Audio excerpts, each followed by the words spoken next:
A Wrinkle in Time is the new big-budget live-action Disney film featuring a little girl named Meg who travels through the universe to find her missing father. This film has an all-star cast featuring Oprah, Reese Witherspoon, Mindy Kaling, Zach Galifianakis, and Chris Pine. That's right, Captain James Kirk is in this movie. Yeah, he's in this movie. Just imagine how excited I was to go see it. Huge disappointment. With such an amazing cast, it was quite astonishing to see how the filmmakers were able to waste each and every one of them such as they did. The badness of this movie starts out with the awful writing. On Meg's journey through the universe, she is joined by her friend Calvin and her younger brother Charles Wallace. Charles Wallace?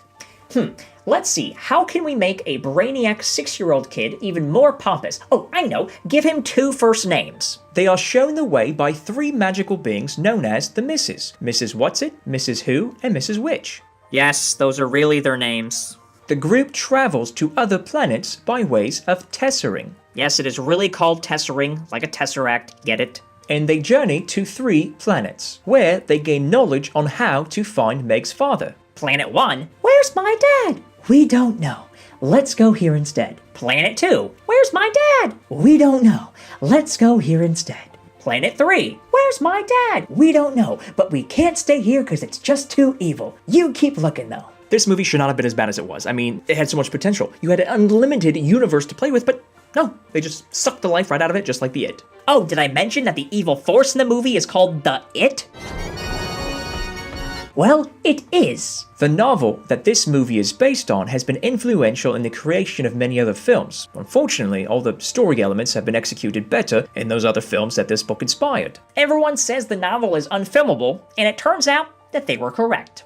This movie tried to put some giggle bits into it, but it's more that roll your eyes humor that only kids really find amusing. I didn't find this movie funny at all. But looking around the theater though, it looked like the kids seemed to be enjoying themselves. Because the writing was so bad, the characters had little development, which means the actors had little to work with, which means I didn't care about any of the characters, which means no suspense whatsoever. Uncle Tony went to take his niece to go see this movie, and I made the mistake of not being sleepy for the movie, which means I had to stay awake through the entire thing. And I wish that I could have fallen asleep. It was rough. It was just a bunch of talking. I mean, they had these cool setups, where the action could have happened, but it was just talking. Even the final showdown of the movie was talking. It was a bunch of I love yous versus insults back and forth, and I am not even oversimplifying that. The production design, the makeup, and the costuming were astonishing. You can truly see where the film spent its $100 million budget. Unfortunately, the high production value could not save this film from its lack of storytelling and acting. You know what this movie really reminded me of? Neverending Story. Of course it has similar themes of the whole love conquers all and the fantasy production design, but what I really mean is nostalgia. Growing up as a kid, I watched Neverending Story all the time. I forced my parents to watch it all the time. Now I've watched it recently and it's not good. And I was like, what did I see in that movie? It's gonna be the same thing here. Kids are probably gonna like this movie, but they're gonna get older, they're gonna watch the movie again and be like, what the heck was that crap?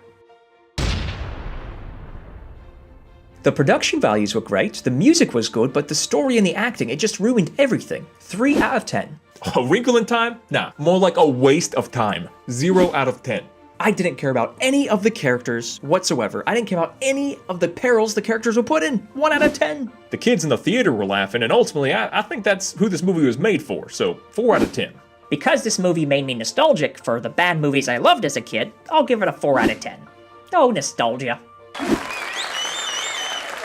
We here at Who's Review give Wrinkle in Time the overall rating of don't waste your time. This movie is definitely geared towards a younger audience. While Disney Animation and Pixar are creating these amazing children's films that are, never talking down to kids as well as giving adults something to love, Disney live action, they're always putting out these large, big budget blockbuster films that are always more spectacle than substance. Well, that's our review. What do you think? Do you think we hit the nail on the head? Do you think we're way off? Let us know in the comment section below and we'll check it out and respond. Now, as always, if you want to see the reviews coming out in the future, go ahead and subscribe right now to this YouTube channel. If you want to see what's coming out before it actually does, well, keep up to date on things by liking us on Facebook and following us on Instagram. We hope you guys had a great time here and thanks for checking us out at Who's Review.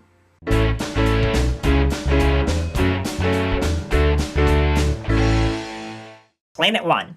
Where's my dad? I can't do an Oprah voice. I don't even know what that means. We don't know. Let's go here instead.